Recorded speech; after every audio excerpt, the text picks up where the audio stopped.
Magandang araw Pilipinas, magandang araw world. Ngayon pag-uusapan natin ang kasalukuyang conflict sa Gaza Strip sa pagitan ng grupong Hamas at Israel. Naging mas matindi ang conflict na ito noong 2023 nang umatake ang grupong Hamas sa Israel. Bilang tugon, nagsagawa ang Israel ng military operation sa Gaza. Dahil dito, maraming sibilyan ang napiktuhan, maraming pamilya ang nawalan ng ari-arian at tahanan. Kakulangan sa pagkain at tubig, maraming napilitang lumikas para sa kanilang kaligtasan.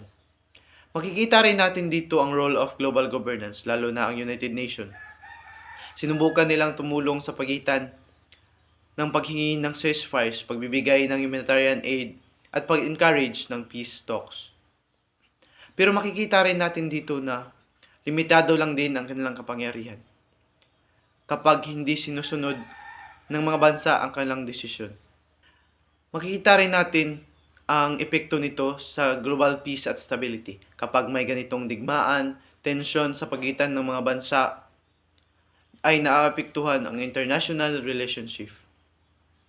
Para sa akin, mas malaki ang epekto nito sa mga ordinaryong tao, lalo na sa mga inosenteng sibilyan, sa mga kabataan na nagdurusa kahit hindi naman talaga sila sana bahagi sa digmaan. Base sa pag-aaral ko sa conflict na ito, ang globalization ay hindi lamang tungkol sa economy at communication.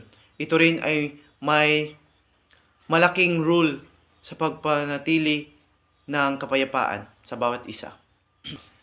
Kaya bilang isang Pilipino at global citizen, mahalagang manatili tayong informed at suportaan ang ginagawa ng ating government para mapanatili ang kapayapaan kahit sa maliit na paraan.